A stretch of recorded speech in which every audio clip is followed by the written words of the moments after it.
Hello दोस्तों, स्वागत है आपका अपने चैनल मस्त स्टडी सपोर्ट में। आज हम औसत के बहुत ही महत्वपूर्ण प्रश्नों को डिस्कस करेंगे।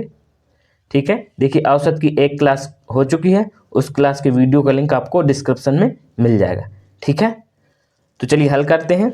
देखिए पहला क्वेश्चन क्या कह रहा है, कह रहा है 5 क्रमागत संख्याओं का औसत 31 है, तो पहली और अंतिम संख्या का गुणनफल क्या होगा। ठीक है, देखिए इससे पहली वाली क्लास में हम बता चुके हैं कि जो औसत होता है वो हमेशा क्या होती है, बीच वाली संख्या। ठीक है, तो देखिए इस क्लास को देखने के पहले आप उस क्लास को जरूर देखिएगा। ठीक है, तो देखिए जो औसत होता है वो क्या होता है, हमेशा बीच वाली संख्या। जो 31 कहाँ हो जाएगी, बीच में। अब हमसे क्या कह रहा है, 5 क्रमागत संख्या है। कितनी संख्या है, 5। ठीक है, कैसी संख्या है, क्रमागत। क्रमागत का मतलब होता है लगातार, यानी कि क्रम से। ठीक है, तो 31 के बाद कौन सी संख्या होगी हमारी, 32। ठीक है, 31 के पहले कौन सी होगी, 30। हमको कितनी संख्या लेनी है, 5। ठीक है, 32 के बाद कौन सी होगी, 33, और 30 के पहले होगी 29। ठीक है, तो देखिए हमारी 5 संख्या लिख गए। ठीक है, देखिए इनका औसत भी क्या हो गया, 31, क्योंकि जो औसत होता है वो क्या होता है, हमेशा बीच में। ठीक है, अब हमसे क्या कह रहा है, पहली संख्या और अंतिम संख्या का गुणनफल क्या होगा। तो देखिए इसमें पहली संख्या कौन सी हो जाएगी, 29, यही हो जाएगी हमारी पहली संख्या, और अंतिम संख्या क्या हो जाएगी, 33। ठीक है, इनका क्या कराना है, हमको गुणनफल निकालना है, तो करा दीजिए 29 गुणे 33। ठीक है, इनका गुणनफल कराएंगे तो कितना आ जाएगा, 957। ठीक है, ये क्या हो जाएगा हमारा आंसर। कौन सा विकल्प सही है, सी नंबर। ठीक है, देखिए क्या कह रहा था, 5 क्रमागत संख्याओं का औसत कितना है, 31 है, तो पहली और अंतिम संख्या का गुणनफल पूछ रहा था। तो देखिए मैंने पिछली क्लास में बताया है कि जो औसत होता है वो हमेशा क्या होती है, बीच वाली संख्या। ठीक है, अब कितनी संख्या थी, 5 क्रमागत संख्या थी। क्रमागत का मतलब होता है लगातार वाली संख्या। ठीक है, तो देखिए औसत हमारा था 31, तो 31 के बाद कौन सी संख्या होगी, 32, और 32 के बाद कौन सी होगी, 33। हमको कितनी संख्या लेनी थी, 5 ठो। अब 31 के पहले कौन सी होती है, 30, 30 के पहले होती है 29। देखिए हमारी 5 संख्या हो गई, और इनका औसत भी कितना हो गया, 31। ठीक है, क्या कह रहा था, पहली संख्या और अंतिम संख्या का गुणनफल क्या होगा, तो हमने पहली संख्या और अंतिम संख्या का गुणा करा दिया, कितना है गुणनफल, 957। ठीक है, अब अगला क्वेश्चन देखते हैं। देखिए इसमें क्या कह रहा है, कह रहा है 5 क्रमागत विषम संख्याओं का औसत कितना है, 41 है, तो उनमें से सबसे छोटी संख्या कौन सी होगी। देखिए इसके पहले वाले क्वेश्चन में क्या कह रहा था, केवल क्रमागत संख्या है, इसमें कह रहा है क्रमागत विषम संख्या है। ठीक है, तो औसत कितना दिए, 41, 41 को रख लेंगे हम बीच में। ठीक है, ये क्या हो गया हमारा औसत। अब हमसे कितनी संख्या कह रहा था, 5 संख्या, वो भी कौन सी, विषम। तो 41 के बाद कौन सी विषम संख्या आएगी, 43, 42 तो सम संख्या हो जाएगी। ठीक है, और 43 के बाद कौन सी होगी विषम संख्या, 45। ठीक है, अब देखिए 41 के पहले कौन सी विषम संख्या होगी, 39, 39 के पहले 37। ठीक है, ठीक है, देखिए ये 5 क्रमागत विषम संख्या निकालें जिनका औसत क्या है, 41। देखिए ये बीच में रखा हुआ है, 1 2 3 4 5, 5 संख्या है। अब हमसे क्या पूछा था, सबसे छोटी संख्या, तो सबसे छोटी संख्या कौन सी हमारी, 37। ठीक है, ये क्या हमारी सबसे छोटी संख्या, यही हमसे पूछ रहा था, तो यही क्या हो जाएगा हमारा आंसर। तो कौन सा विकल्प सही है, सी नंबर। अगर हमसे बड़ी संख्या पूछता तो क्या हो जाता, 45। ठीक है, कुछ भी पूछ सकता है आपसे। ठीक है, तो अब अगला क्वेश्चन देखते हैं। अब देखिए इसमें क्या कह रहा है, 6 क्रमागत सम संख्याओं का औसत कितना है, 45 है, तो सबसे छोटी और सबसे बड़ी संख्या का योगफल क्या होगा। ठीक है, तो देखिए अब इसमें कितनी दी है, 6 संख्या। अब इनका बीच कैसे निकालेंगे, तो देखिए देख लीजिए, मान लीजिए मैंने आपसे कह दिया कि 1 2 3 4 5 और 6 संख्या है। ठीक है, अब इनका औसत निकालिए, तो देखिए कैसे निकालेंगे, इनमें 20 तो संख्या है नहीं है। ठीक है, तो क्या करेंगे हम, देखिए 2 इधर संख्याएं हो गई, 2 इधर संख्याएं हो गई, जो हमारी बीच की संख्या 2 ठो बची, इन्हीं का बीच हो जाएगा हमारा औसत।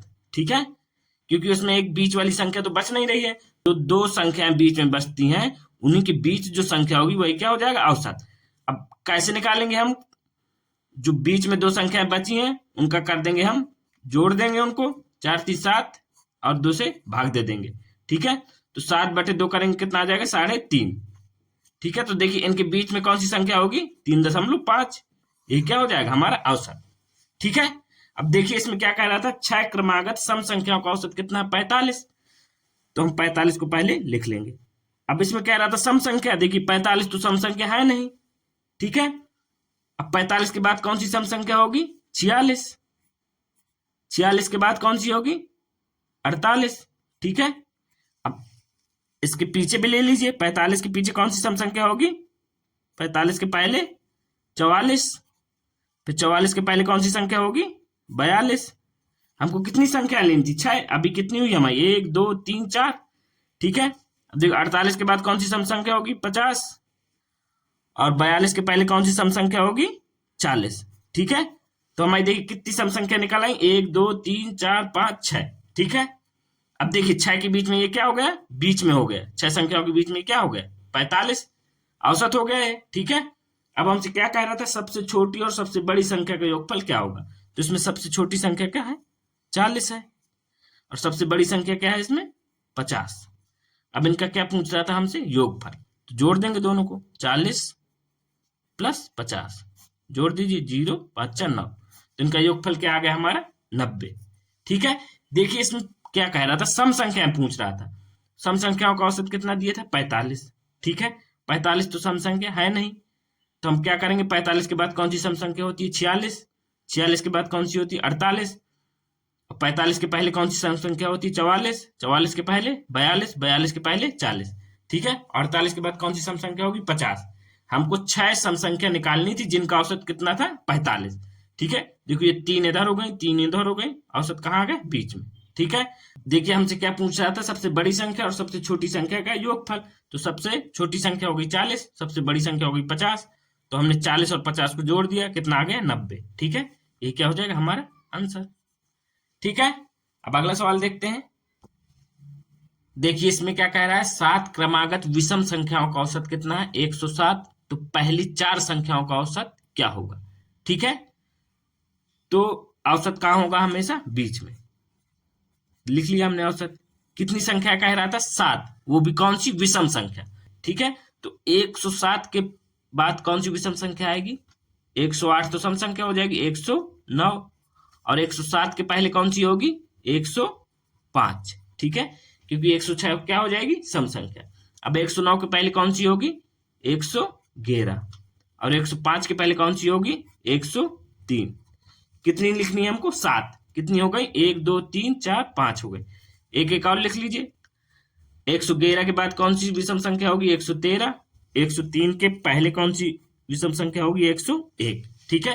तो हमारी कितनी विषम संख्या हो गई? 7। इनका औसत क्या हो गया हमारा? 107। औसत क्या होता है? हमेशा बीच में, तो यह 107 क्या है? बीच में लिखा हुआ है, ठीक है। अब हमसे क्या कह रहा था?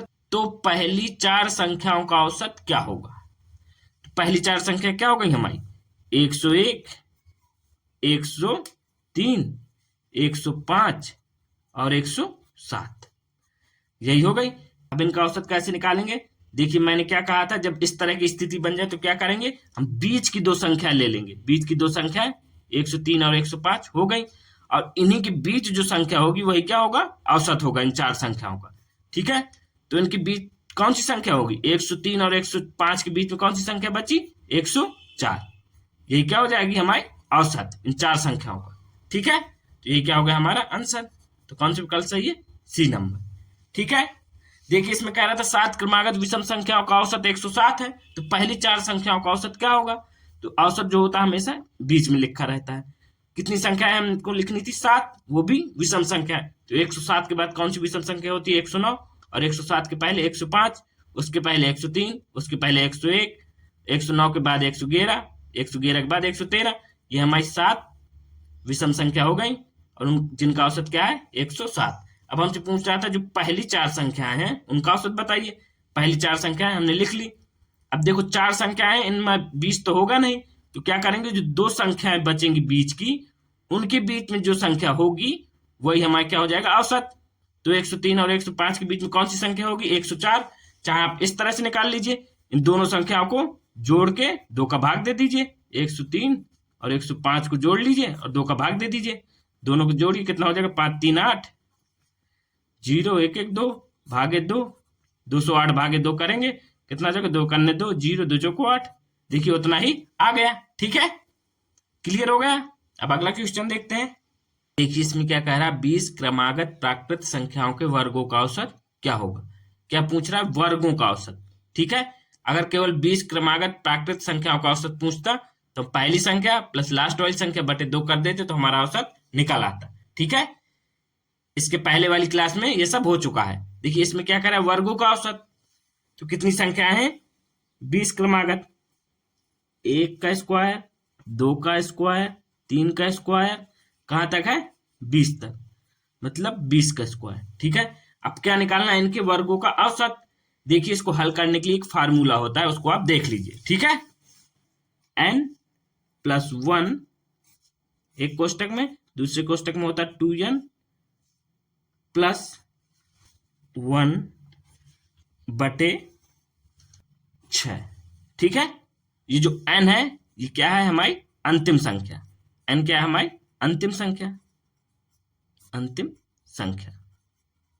ठीक है, अब रख दीजिए इसमें। देखिए अंतिम संख्या इसमें क्या है, 20, तो n की जगह क्या रख देंगे, 20। तो रख दीजिए 20 प्लस 1, दूसरे कोष्टक में हो जाएगा 2 गुणे 20 प्लस 1 बटे 6। ठीक है, अब हल कर लीजिए इसको। 20 एक हो जाएगा 21 गुणे, देखो 20 दूना 40 प्लस 1 41 बटे 6। ठीक है, अब हल कर लीजिए, कितना हो जाएगा, 3 7 21, 3 दूनी 6, तो ये कितना हो गया, 7 1 7 7 28, 287 भागे 2, दे दीजिए भाग, 2 1 2, 2 चौको 8, 2 ताई 6 दशमलव 2 पंचे 10। ठीक है, तो क्या आ गया हमारा आंसर, 143.5।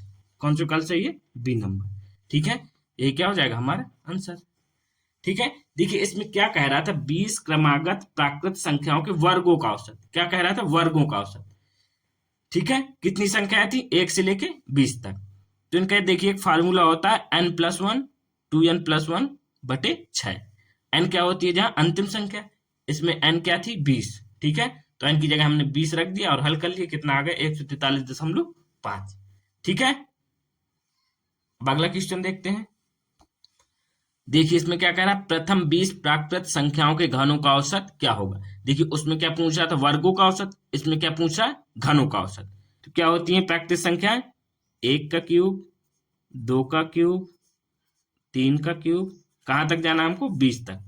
प्राकृत संख्याएं होती हैं हमारी 1 2 3। ठीक है, उनका क्या पूछ रहा था, क्यूब। देखिए इसको हल करने के लिए भी एक फार्मूला होता है, उसको नोट कर लीजिए। क्या होता है फार्मूला, जब आपसे कहे घनों का औसत निकालने के लिए, फार्मूला होता है n+1 का स्क्वायर। ठीक है, बटे 4। ठीक है, जहां n क्या है, अंतिम संख्या, n क्या है, अंतिम संख्या। ठीक है,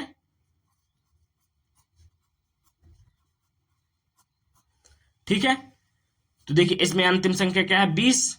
अब n की जगह रख दीजिए 20, 20 20 प्लस 1 का स्क्वायर बटे 4। अब हल कर लेंगे, 4 पंचे 20, 5 हो जाएगा इधर 5। अब 21 का स्क्वायर क्या होता है, 441। ठीक है, गुणा कराएंगे, 5 1 5, 5 को 20, 5 को 20 2 22। ठीक है, तो हमारा आंसर क्या आ गया, 2205। कौन सा कल सही है, ए नंबर। ठीक है, देखिए इसमें क्या पूछ रहा था, प्रथम 20 प्राकृत संख्याओं के घनों का औसत क्या होगा। ठीक है, तो देखिए इसको निकालने के लिए क्या होता है, एक फार्मूला क्या होता है, n+1 का स्क्वायर बटे 4। ठीक है, तो n क्या होता है, जहां अंतिम संख्या, तो इसमें अंतिम संख्या क्या थी, 20, तो n की जगह हमने रख दिया 20। हल कर लिए, कितना आ गया, 2205। ठीक है, ये क्या हो जाएगा हमारा आंसर। ठीक है, अब अगला क्वेश्चन देखते हैं। देखिए इसमें क्या कह रहा है, कह रहा है प्रथम 18 तक के सम संख्याओं के वर्गों का औसत क्या होगा। ठीक है, इसमें क्या पूछ रहा है, सम संख्याओं के वर्गों का औसत। तो पहली सम संख्या हमारी क्या होती है, 2, फिर होती है 4, फिर 6, फिर 8, कहां तक, डॉट डॉट डॉट 18 तक। अब क्या पूछ रहा था, इनके वर्गों का औसत, तो इनमें स्क्वायर लगा देंगे। ठीक है, अब देखिए इनको वर्गों का औसत निकालने के लिए एक सूत्र होता है, उनको आप देख लीजिए। क्या होता है सूत्र, n+1 एक कोष्टक में, एक कोष्टक में होता है n+2 बटे 3। ठीक है, जहां n क्या होती है, अंतिम संख्या। अंतिम संख्या। ठीक है, देखिए इस तरह के सवालों को लगाने के लिए सूत्र की आवश्यकता पड़ेगी, तो इन सूत्रों को आपको याद करना पड़ेगा। ठीक है, देखिए इसमें अंतिम संख्या क्या है 18, तो n की जगह क्या रख देंगे हम 18 रख दीजिए। एक कोष्टक में होता है n+1 यानी 18+1, दूसरे कोष्टक में हो जाएगा 18+2 बटे 3। ठीक है, अब हल कर लीजिए इसको, 18 × 19 गुणे 18 × 2 20 भागे 3। ठीक है, अब कर दीजिए गुणा, 19 × 38 380 भागे 3। अब भाग दे दीजिए, 3 × 1 3, इधर हो जाएगा 3 दूनी 6, 2 हासिल बची, तिचंग 18 दशमलव, फिर तिचंग 18, फिर तिचंग 18, देखिए 6 आ जाएगा तो हम लिख देंगे 7। ठीक है, तो क्या आ गया हमारा आंसर 126.67। तो कौन सा विकल्प सही है? B number. ठीक है, देखिए इन सवालों को लगाने के लिए आपको सूत्र याद करने पड़ेंगे, 3-4 सूत्र उनको याद कर लीजिए। ठीक है, जब वर्गों का औसत कहे, घनों का औसत कहे, ठीक है, देखिए इसमें क्या कह रहा था, 18 तक के सम संख्याओं के वर्गों का औसत। देखो सम संख्या क्या होती, पहली 2, फिर 4, 6, 8, कहां तक कह रहा था 18 तक, इनके कह रहा था वर्गों का औसत। तो देखिए इनको निकालने के लिए क्या होता है, एक सूत्र क्या होता है, n+1 एक कोष्टक में, एक कोष्टक में n+2 बटे 3। n क्या होती है अंतिम संख्या, इसमें अंतिम संख्या क्या थी 18, तो n की जगह हमने रख दिया 18, हल कर लिए, कितना आ गया 126.67। ये क्या हो जाएगा हमारा आंसर। ठीक है, अब अगला क्वेश्चन देखते हैं। देखिए इसमें क्या कह रहा है, प्रथम 13 तक के विषम संख्याओं के वर्गों का औसत क्या होगा। ठीक है, देखिए इसके पिछले वाले क्वेश्चन में क्या कह रहा था, प्रथम 18 तक के सम संख्याओं के वर्गों का औसत, इसमें कह रहा है विषम संख्याओं के वर्गों का औसत। ठीक है, तो पहली विषम संख्या क्या होती है 1, फिर होती है 3, फिर 5, कहां तक कह रहा था 13 तक। क्या कह रहा है वर्गों का औसत, तो स्क्वायर लगा देंगे इनमें। ठीक है, अब देखिए इसको लगाने के लिए भी एक सूत्र होता है, देख लीजिए उसको, क्या होता है सूत्र, n+2 बटे 3। ठीक है, जहां n क्या होती है लास्ट संख्या, क्या होती है लास्ट संख्या। ठीक है, तो इसमें लास्ट संख्या क्या है 13, तो n की जगह रख देंगे हम 13, तो 13+2 भागे 3। ठीक है, 13 गुणे 13 2 15 भागे 3, काट देंगे, 3 × 5 = 15, 13 × 5 क्या हो जाएगा 65। ठीक है, ये क्या हो जाएगा हमारा आंसर। तो कौन सा विकल्प सही है, बी नंबर। ठीक है, तो देखिए इस तरह के सवालों को लगाने के लिए आपको सूत्र की आवश्यकता पड़ेगी। ठीक है, तो आपको सूत्र याद करने पड़ेंगे, 2-3 सूत्र हैं। ठीक है, ठीक है, तो आज के वीडियो यहीं समाप्त होता है। अगर आपको वीडियो पसंद आए तो वीडियो को लाइक करिए और चैनल को सब्सक्राइब करिए। ठीक है।